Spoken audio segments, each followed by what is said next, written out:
Hello, everybody. My name is Asa Watson. Welcome to Bites and Ballers. We're here at P88, wonderful cafe in Copenhagen. And I'm joined today for the first episode by my friend Jadrian Clark, the LeBron James of the EFA, right? Yeah, is that because I'm old or is that because I'm talented? I'll let you decide. I think both. I think both. Hey, we're excited to be here. We've got some delicious snacks in front of us. P88 has hooked us up with some drinks, some sandwiches. What's your favorite place to eat here in Copenhagen? Yeah, I mean, this is definitely one of the spots I like to go to. Don't have the sun today, but we got the lovely water and the setting behind us. A few different other places I really like to go. I actually did a tour for the EFA, so if you go check out the EFA stories, you'll get to see a few on there. But just there's a Brown's street food right here, and it's actually, I think, ranked like one of the top food cities in the world. So you better bring your wallet when you go out to eat here. Yeah, let's go, man. So you've been in the league as a quarterback for, I don't know, almost 10 years now, like in Europe in general. What brought you here? Like, how did you get here as a guy from Florida? You went to Weber State. Yeah. How'd you get here? What's your story? Yeah, I mean, I think most people don't come to Europe or have the idea of coming to Europe as their first option.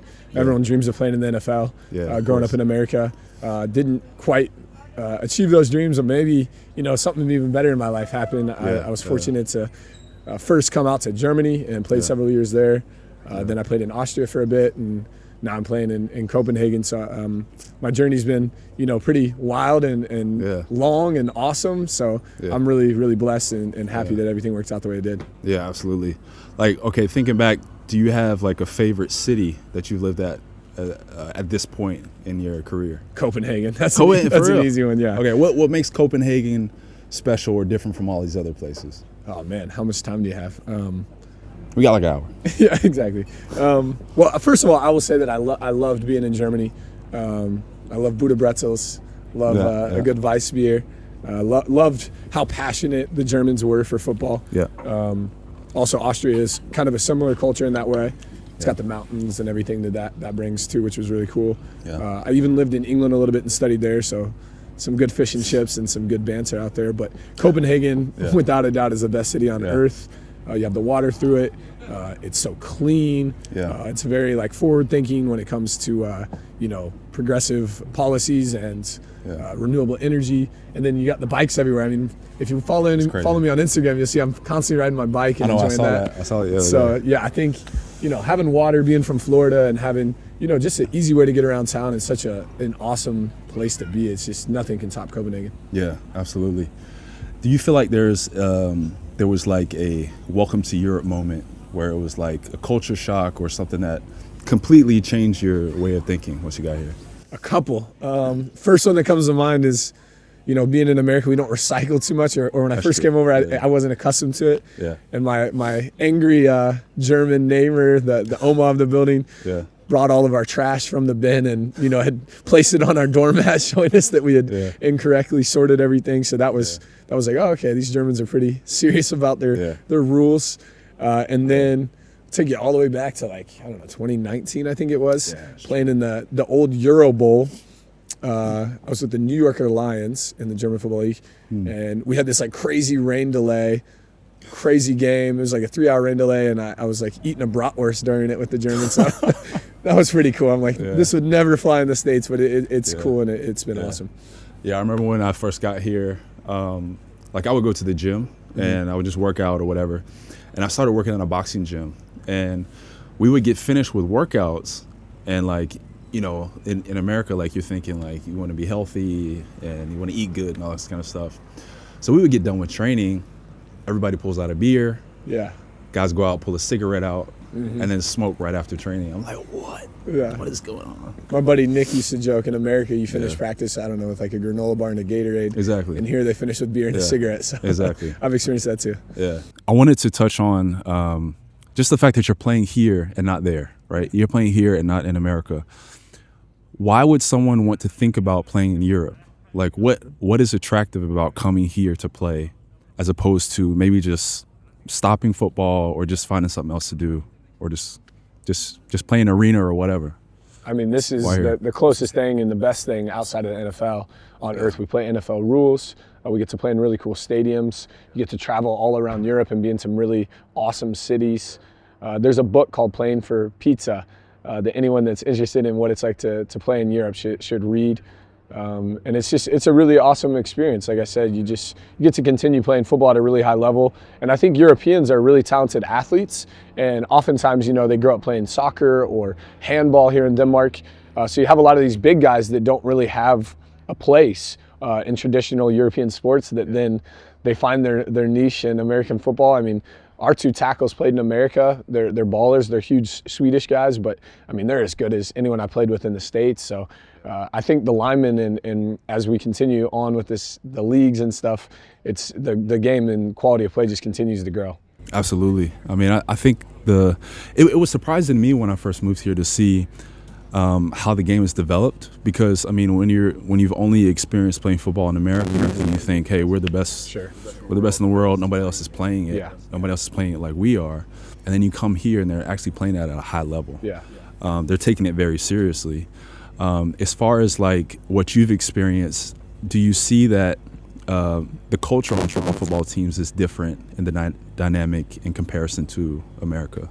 Or what's unique about it? Sure, yeah, that's another good question. I think in America, for the most part, everybody on the team is American and has more similar backgrounds. And here you just get such a diversity of nationality, upbringing, where they're from, like everything, their sports background. Some guys have been playing the sport for just a limited amount of time, and some people have been playing from, a young age. So I think that's the first thing that stands out.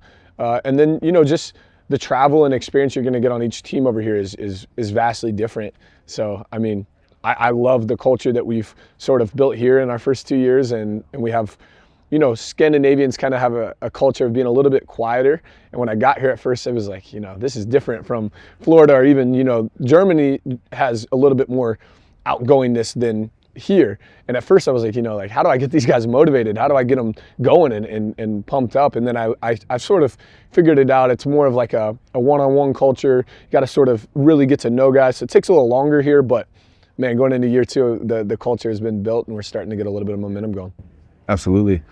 I mean, you touched on culture, and what's really unique about your story at this point is you've been able to be there in Nordic Storm at the beginning. Like you've been one of the founding fathers of this organization. Sure. What has that been like to come into a place to be one of the ones that kind of start the culture and build it from the ground up? Well, I got to give a shout out to Joachim Christensen. Then he was my center at Ryan Fire. I used to joke with him and call him like my Jeff Saturday. I was his Peyton Manning and Jeff Saturday combo, and he. So we played together in 2023, won the championship together. He came and visited in 24 while I was still playing at Ryan. He had retired and was joking about, hey, we want to start a football team in Copenhagen. We want to get this thing going. I'm like, you're kidding, man. This can't be real. And that was kind of the first I had heard of it. And Coach Shoup was coaching me at Ryan Fire at the time. And then he sort of mentioned to me, hey, got a few opportunities in this, headed into the next season to be a head coach. Where would you go if you were me? Not that he's going to make his decision based on me, but just wanted my advice because I'd been in Europe for a while.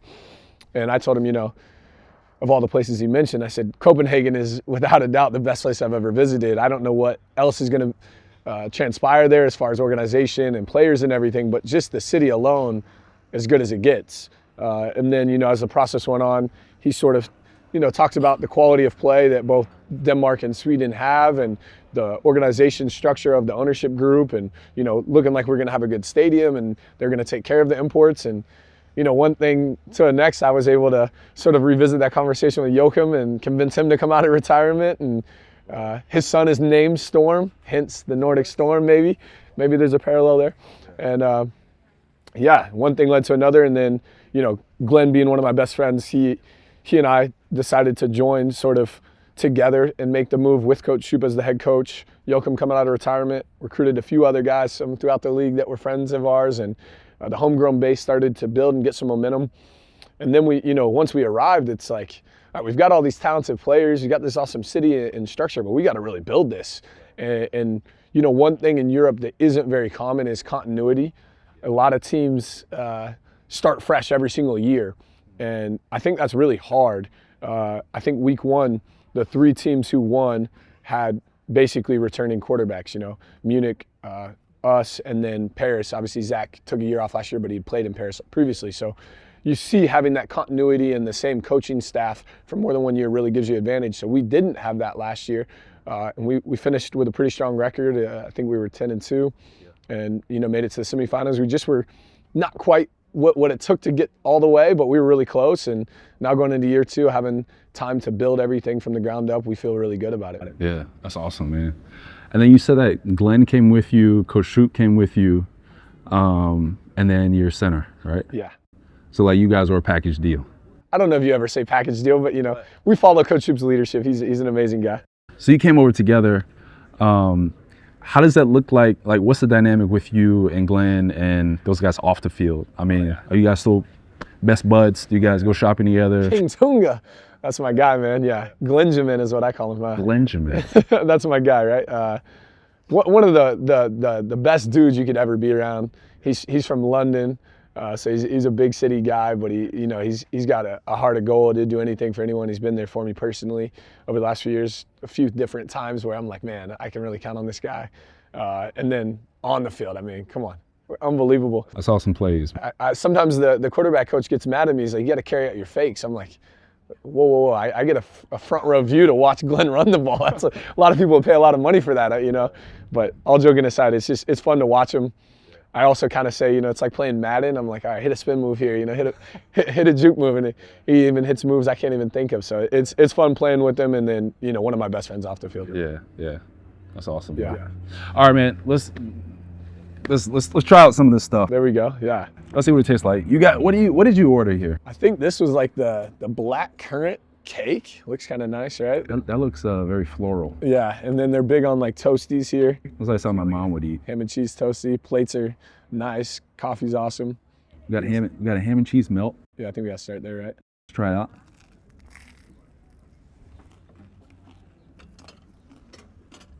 Oh yeah. Only the finest ingredients in Copenhagen. That's really good. Nice crunch. Mm-hmm. You can taste the quality of the bread. Yeah, they're big on like rye bread here, and they make like these s'more bread sandwiches, and they also do sourdough, which is my favorite. So, pretty nice. I don't know what this is. What is this, like rutabaga? I don't know, man. That's something new to try. Or like some sort of like vegetable or something. kohlrabi. Let's try here. Try not to get it on the mic. It's pickled. It's probably a quick pickle with some carrot. That was nice. And some arugula. Reminds me of like kimchi or something. Exactly. We got a lot of Koreans in my church. Mm-hmm. And so we eat kimchi like every Sunday. Oh, nice. So the one thing I don't really eat is sauerkraut, which is a problem in Germany, as you can expect. But I love sauerkraut. I love kimchi, which is like the Korean version of sauerkraut. So I don't know. That's a good changeover. Yeah. All right. Did you try that yet? I haven't. Should we try it now? Try that. I got the matcha. It looks like matcha white chocolate. Okay. I'm gonna take a little chunk. Oh, it's got a nice pool, a nice little melted white chocolate here. I got the black currant cake. There's even some sea salt. There's sea salt on the matcha cookie. I've got a game tomorrow. I can't eat too much of this stuff, right? Oh, Zero paid you to no, the carbs slow me down. The carbs are good. All right. Wait, I heard a rumor. I don't know if it's true. Yeah. But are you guys undefeated at home? That is true. Like in the history of the organization, you never lost a home game. Yeah, it's a pretty cool stat. I mean, we're only a year old, so but still. But granted, yeah, unbeaten is unbeaten. Yeah. Do you think that plays into culture? Do you think that plays into your guys' mindset as a team? Sure. And do you feel like there's pressure to keep that streak running? Definitely. I mean, we've only lost 3 games as an organization in general. That's crazy. I guess we'll start there. And the first time we played at Frankfurt last year, it's the first time having to use a silent count. And I think for a lot of it's pretty loud in Frankfurt. It gets going. Purple Hell. Purple Hell, exactly. That's what we call Purple Hole. Purple Hole. Yeah. And that's a place over the years of my career over here that is just like, it's always a crazy atmosphere. It's a great place to play. It is, but it wasn't for me that day. That's probably one of the worst games of my career. We were struggling with the snaps and everything, and just the timing of all of that really threw the whole operation off. And then we played at Rhine Fire.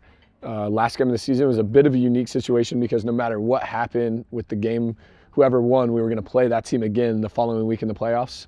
It's a little bit weird, but that was even louder. They went with a whiteout. It was all of our Rhine Fire guys returned to the city.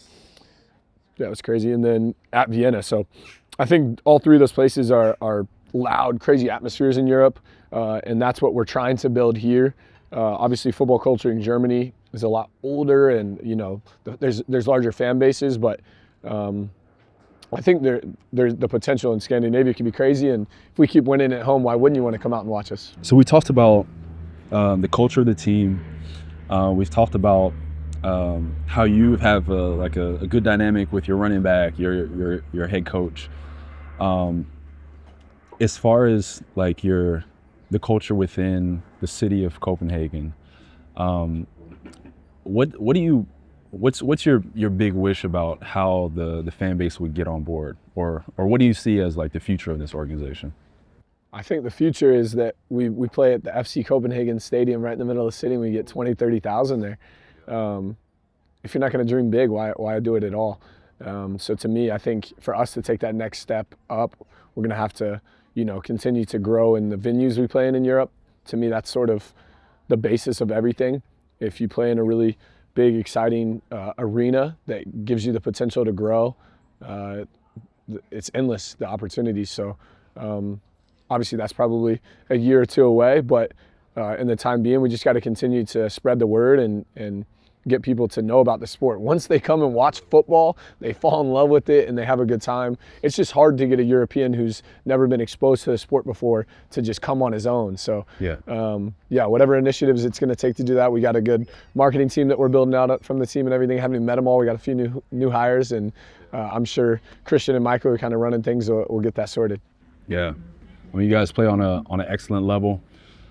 Speaking of the excellence of Nordic Storm so far, let's take a look back at season one. I mean, week one.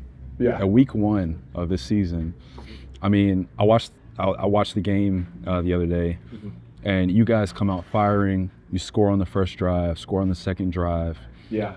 Before you know it, you guys are up. I think it was 21-0. Sure. You were 28-7 at the half. It seemed like everything was working in your favor. I mean, you were moving the ball almost effortlessly. Maybe not effortlessly, but it was looking like you guys were functioning on all cylinders. Yeah. What went right in that game? Like, what was the mindset going to that game, and did it feel like you guys were on board with each other, or Sure. What would you say about it? I would first say that Coach Shoup put together an unbelievable game plan, had us prepared really well for what we expected Prague to do on defense, and then we were able to go out and just execute the plan at a high level. I think, as I said earlier, year two of an organization, we pretty much returned everyone. We added a tight end and a couple offensive linemen this offseason, and Glenn obviously returned, but for the most part, like 8-9 of the guys out there were from last year. So it's just, being the second year in the system and then being able to just execute at a high level. I think another big advantage for us is that we have an entire starting offensive line that is homegrowns. Something in Europe that's a little unique is they only give you 2 months to prepare for the season. In the first month, all the homegrowns are allowed to practice. The second month, you're allowed to add the imports. So, Prague, for instance, I think they have 4 imports on the offensive line, which means that offensive line only had a month to gel. Ours had 2. So I think that played a big factor for us to be able to come out off the gate, clicking at a high level. And then, I think maybe just guys stepping up and making plays. Jacob Green is sort of got lost in the mix a little bit last year. He'd been a long time top player in the Danish league, but was sort of wide receiver 4 last year, and he stepped up and had his first touchdown of the season. We converted a linebacker into a fullback this offseason, and he had 2 catches and a touchdown. So when those guys start making plays and you have your returning starters doing what they do with a great game plan, you're just going to perform well. Now, that's not to say we've arrived. That's not to say that we've reached where we want to go. We've got a long ways to go.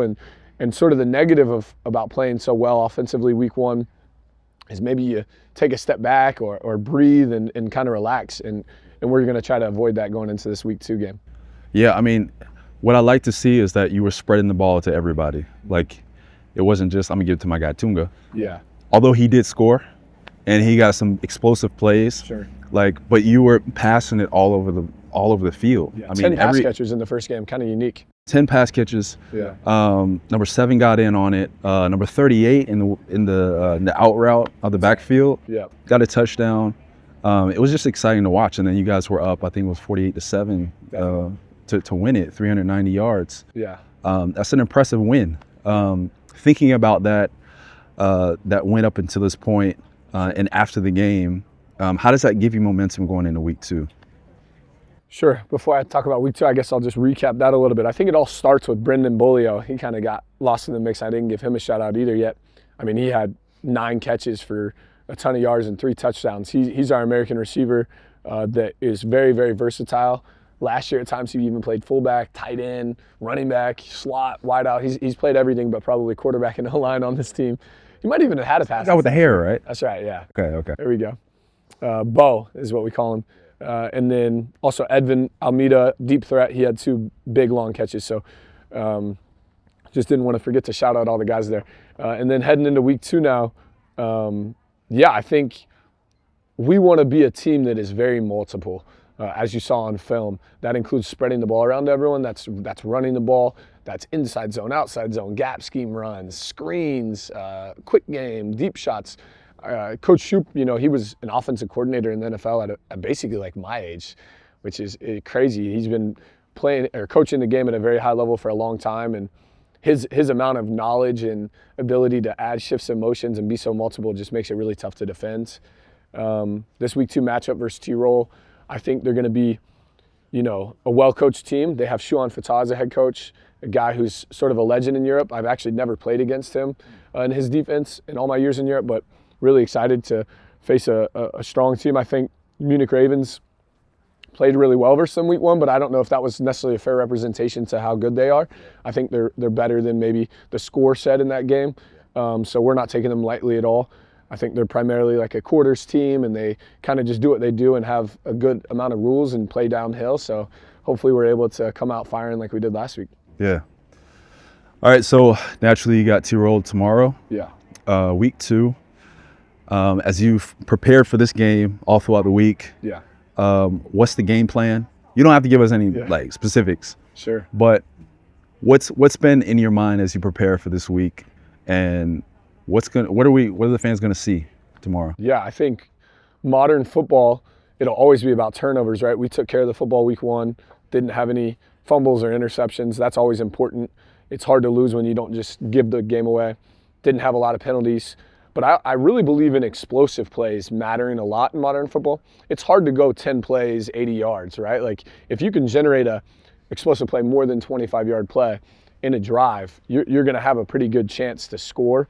So we're a team that is going to take what they give you. Don't get me wrong. We're looking to, spread the ball around into the flats and underneath. But as soon as we see an opportunity deep, there's one of those Copenhagen Here it comes. water buses that we got here. Wow. Got a warship. Yeah, warship coming through, huh? 1700s. Yeah. Warship. It might come this way. We'll see. Yeah. Stay tuned, folks. But yeah, like I was saying, anytime they give us a one-on-one opportunity deep, I've got an aggressive personality, and so does Coach Shoup, and it fits well with the guys we've got.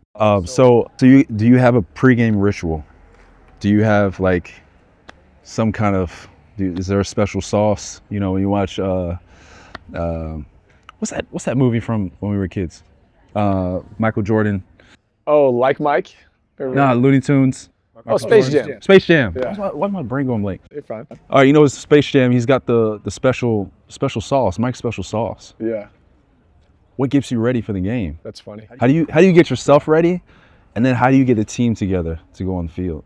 I think, if if you're going to do anything as a quarterback, your number one job is to make the other 10 guys in the huddle better, even more so than, playing great yourself. You got to inspire others and be a good leader first and foremost. So I try to be locked in on game days, but have fun at the same time. Finding that balance between focus and enjoying the process, I think, is really important, especially here in Europe, where guys aren't making millions of dollars. Guys are making a decent little amount of money, but you got to enjoy what you're doing. And so it starts there, finding that balance of being locked in and making it light and entertaining for the guys and enjoying it. And then I do a pretty extensive pregame throwing process, probably more so than other guys.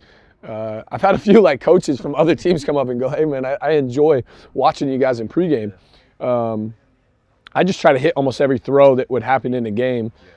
Last week even, I kind of scrambled and threw into the back pylon, and we had worked on that pregame, and I felt like it kind of correlated. So yeah, if you get there a little early, maybe you can come and watch what we do pregame. Is that an intimidation factor for the defense as well? I don't believe in that stuff, right? I try to just do what I do, right? Like the comparison thing, oh, who's better, who's this, or worrying about everyone else. It's I just don't think that's the way to really life should go. The only person you should compare yourself to is who you were yesterday. If you're just constantly getting better, everything will take care of itself. Doing too much focus on others kind of puts you in a bad light in your mind. Absolutely. You just gotta love ball. Yeah. Matt Canada was I don't know if you know him. Matt Canada was our offensive coordinator my senior year at NC State. Okay. And then he would come in and he would get people fired up. And he was like, "Players play. Yeah. Players play. Players play." And I was like, in some ways, I didn't really understand what he was saying, but I got it after a while. He was just saying, if you're going to be a baller, mm-hmm. if you're going to play, if you're going to step up for your team, then you have to show up. You have to do it.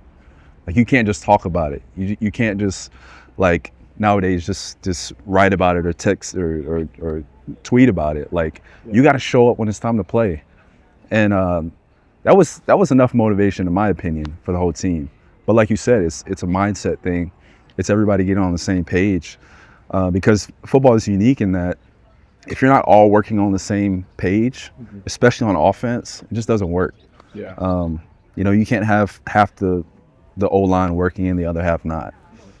But I think anyone who's been around me knows that I'm pretty intense and passionate about the game of football. I can see that. I just love it.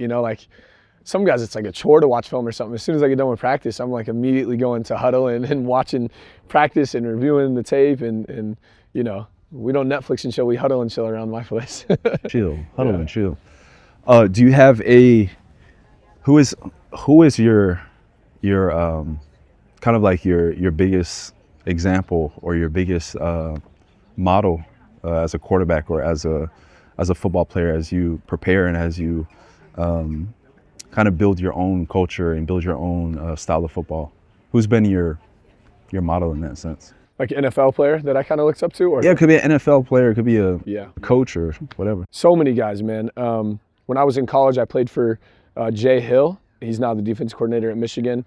His big thing was about confidence. So he used to say, confidence is sort of like this conundrum where the more confident you are, the better you play, but the better you play, the more confident you become. So how do you get out of this chicken and egg loop? Well, competence leads to minor accomplishments.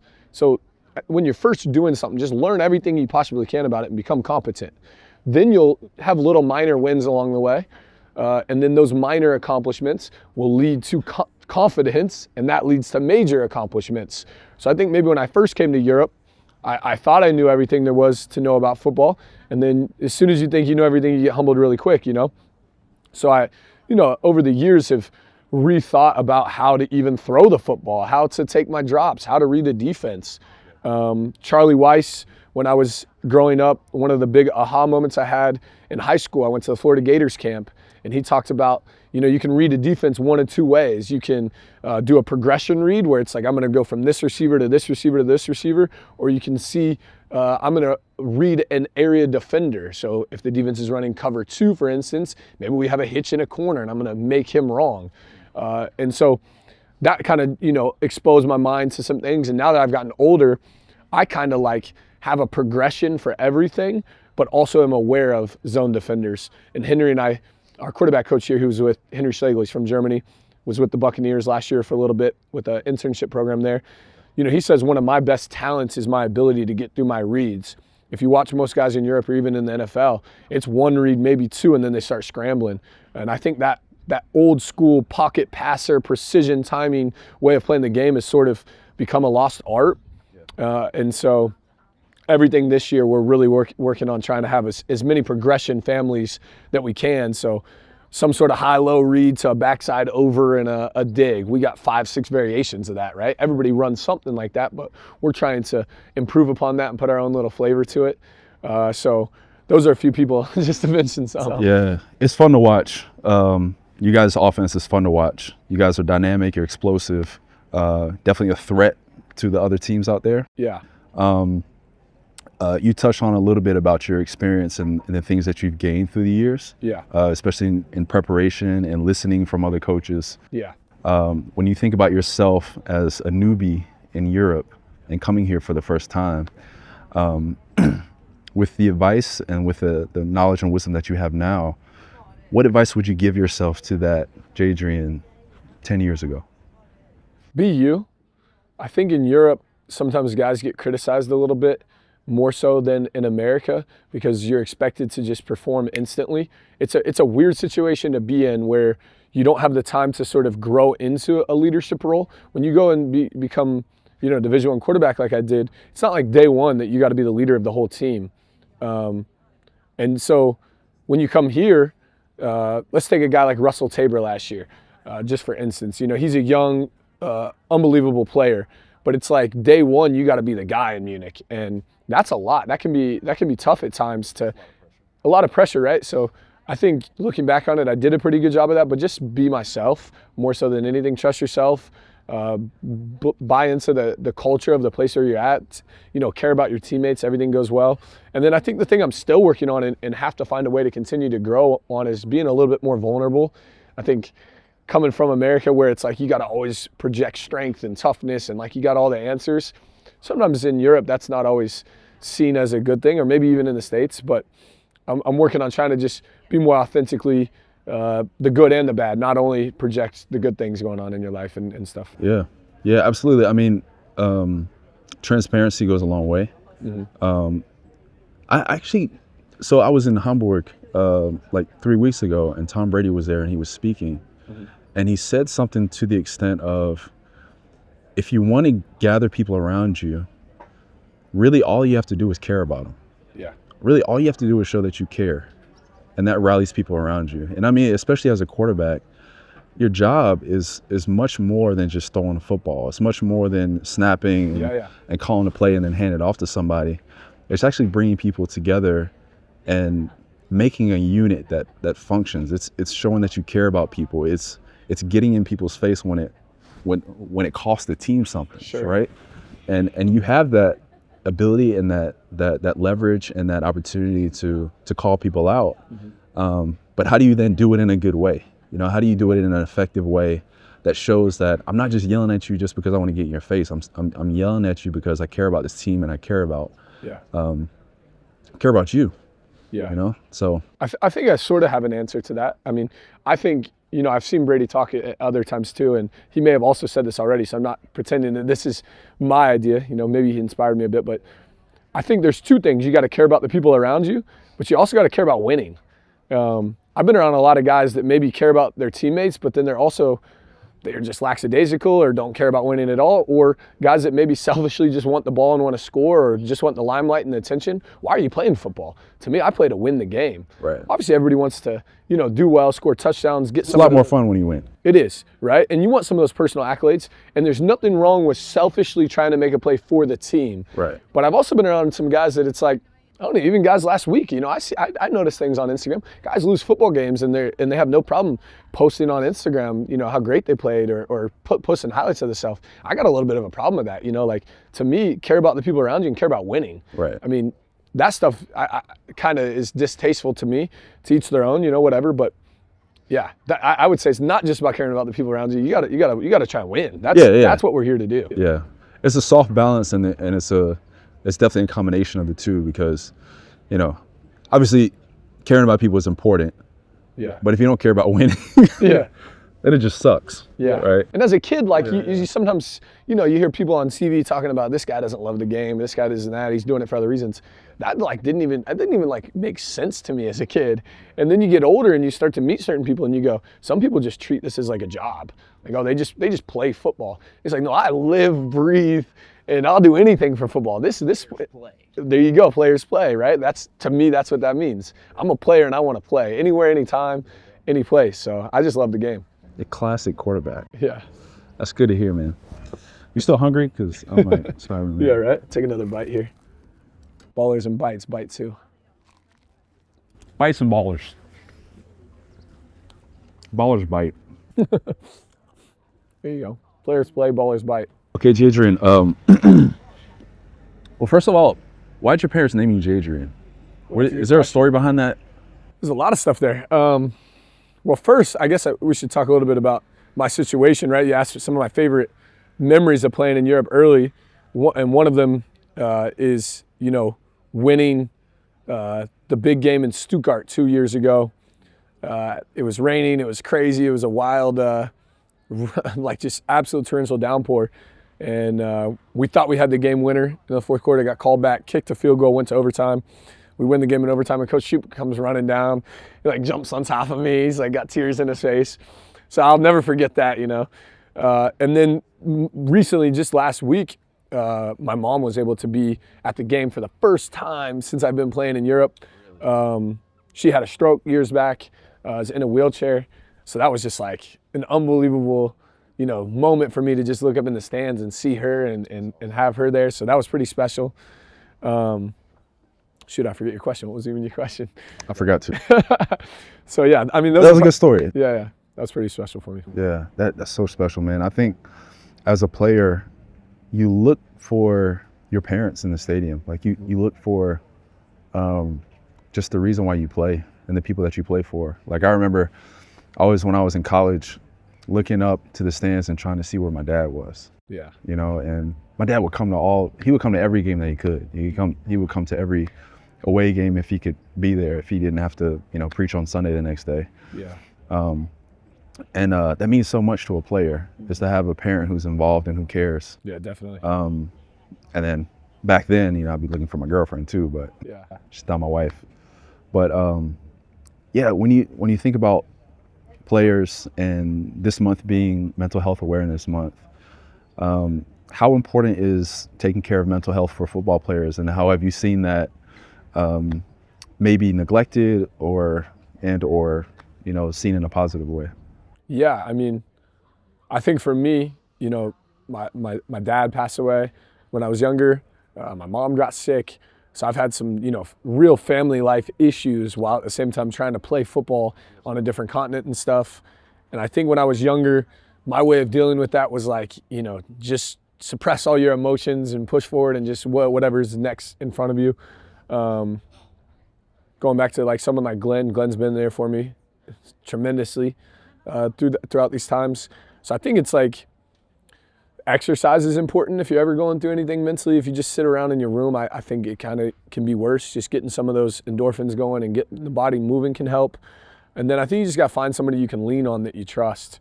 Hopefully everybody out there has somebody in their life that they feel comfortable talking to. If not, I think there are mental health professionals out there available. But you have to take that initiative and be willing to talk to someone, I think is really important. Yeah, absolutely. There's a quote that says, iron sharpens iron. As iron sharpens iron, one man sharpens another. And that's to say that iron is tough. Yeah. Right? And when you hit against somebody, when you come in close contact with somebody, you're going to do something. You're going to either dull that person, yeah, or you're going to sharpen that person. And likewise in the other way. If you spend time with people who are not thinking positive, who are making terrible decisions, who don't really care about their future or their current state, that's going to have an effect on you whether you want it or not. But at the same time, if you're around people who are focused on the goal, if you are that person for somebody else, that makes a difference in their lives. That influences culture. No doubt. The little things sometimes can influence people in a really positive way. I think they say like you are the sum of the 5 people you spend the most time with. So you got to really guard your energy and your time. There's nothing more valuable than that. So I try to really be intentional about trying to help my teammates and friends and everything, and then leaning on certain people in my life that can help me. Yeah, absolutely, man. All right, so as you think about the future, what is Jadrian Clark going to do after the game of football? When you've played your last game, when you hang up the cleats and you move on to the next stage of life, what do you want to do?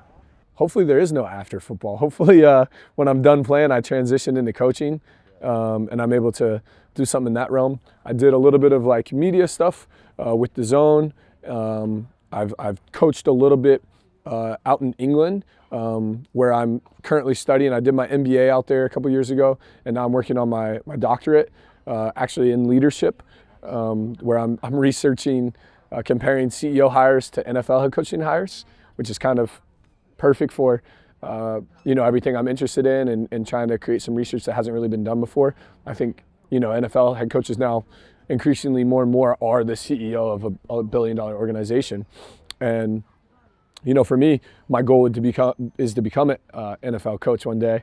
I mean, if I could have what Coach Shoop has, that would be the most ideal life, right? Like go coach in the States for several years, and then hopefully return to Europe one day as a coach even, and be able to give back to the sport here. But that's many years away from now. I plan on playing for a while longer. Some people call me experienced or even old. I saved the running for the playoffs. It's still in there. I had a couple 100-yard games in Division I football rushing the ball. Some people think I can't move, but I just save it and protect the body. So I'm going to play for several more years, hopefully. And look around. Like life doesn't get better than this. Getting to be an import quarterback in the best city in the world with a great fan base, undefeated at home, and hopefully continue to roll all the way. The LeBron James of the EFA people. LeBron James. There we go. And then last question I want to ask you is, man, what are you most proud of? It can be in life, it can be in football. At this point, what are you most proud of? Man, that's a good question. What am I most proud of? I think looking back, there's been many moments in my life where it would have been easy to give up. I tore the labrum in my throwing shoulder my freshman year in college. I had a doctor tell me I'd never throw a football again. And I'm like determined or bold-headed, however you want to look at it. Like, no, I'm going to find a way to recover and come back from this. Played in Hamburg the first year of the ELF. Basically got fired, after we lost the championship that year. Ryan fired. And was that with Kasim? Oh yeah, I was with Kasim that year. Yeah, Kasim should have got a sack on the final drive, and I wouldn't have got fired. But no, I'm just giving you a hard time, Kasim. It's your fault, Kasim. Yeah, exactly. Got fired, and a lot of people would have given up on football at that point in their career, right? Like first an injury in college where they told me I'd be done. Made it to this championship game in year one of the ELF. We're gonna get over the top. We come up just short. A field goal misses by a yard, or we would have won the game. And I ended up getting let go after that. And then the next year went to Ryan Fire, and then we won back-to-back championships there. And now living in my dream out to be in my favorite city with amazing coaching staff and players. So I think if you look back at my life, I don't think I'm that special other than the fact that I just won't give up. Having some personal tragedies in my life, family, didn't give up, continue to push forward, find a way. Whatever it is, I really think that's the secret. There's a book called Grit that I've read that kind of really to me is the secret sauce to life. First, it all starts with positivity. If you're not happy, like what are you doing in life? Find something to be happy about and something that you care about. And that's not when times are good. That's when times are tough and hard. You got to remain positive. You got to work hard, right? Like nothing in life is going to come to you if you don't put in, just an unbelievable amount of work, industriousness, to use the wooden pyramid.